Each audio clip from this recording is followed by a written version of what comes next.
নিৰ্বাচন সমাগত নিৰ্বাচনলৈ সাজু বিজেপি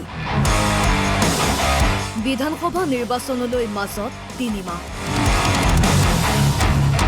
একেৰাহে তৃতীয়বাৰৰ বাবে দিছপুৰ দখল কৰিবলৈ তৎপৰতা চলাইছে বিজেপিয়ে সমষ্টিয়ে নিৰ্বাচনলৈ সাজু হৈছে বিজেপি অধিক জোৰদাৰ কৰিছে দলটোৰ নিৰ্বাচনী কাম-কাজ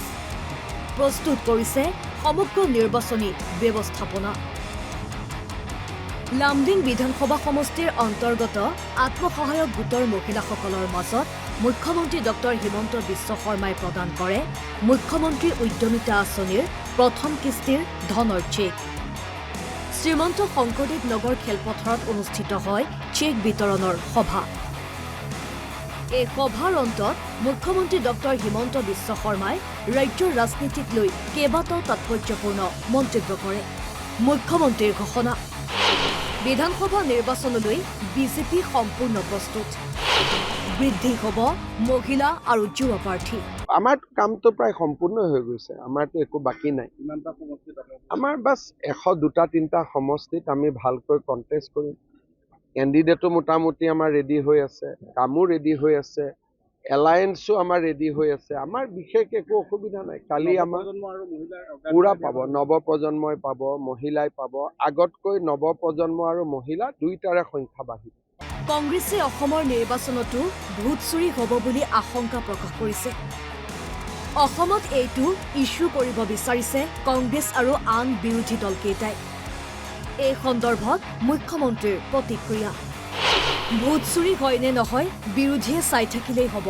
নকৰিলে হ'ল নহয় তেওঁলোকে চাই থাকিলেই হ'ল তেওঁলোকৰ BLA আছে অসমত তেওঁলোকৰ লাখ লাখ কাৰ্যকৰ্তা আছে ইমান ডাঙৰ দল তেওঁলোক থাকোঁতে কোনে ভোট চুৰি কৰিব পাৰিব গৌৰৱ গগৈ পাকিস্তানৰ সৈতে থকা সম্পৰ্কৰ অভিযোগক লৈ ৰাজ্যৰ ৰাজনীতি উত্তাল হৈ আছিল এই সম্পৰ্কৰ তদন্ত কৰিবলৈ গঠন কৰা SITৰ প্ৰতিবেদন কেতিয়া ৰাজহুৱা কৰা হ'ব তাক লৈ কৰা প্ৰশ্নৰ উত্তৰত মুখ্যমন্ত্ৰীয়ে কয় সোনকালে হৈ যাব এতিয়া সোনকালে হৈ যাব আজি এটা বিশেষ কথাৰ কাৰণে ৰখি আছিলোঁ হৈ গ'ল যেতিয়া এতিয়া এনি ডে যিকোনো মুহূৰ্ততে হৈ যাব বিজেপিয়ে 102টা সমষ্টিত শক্তিশালী প্ৰতিদ্বন্দ্বিতা আগবঢ়াব বুলি আত্মবিশ্বাসী ধৰ্মীয় সংখ্যালঘু সমষ্টিকেইটাক বাদ দি নিৰ্বাচনী এজেণ্ডা প্ৰস্তুত কৰিছে বিজেপিয়ে মুখ্যমন্ত্ৰীয়ে কোৱাৰ দৰেই নিৰ্বাচনলৈ প্ৰস্তুত বিজেপি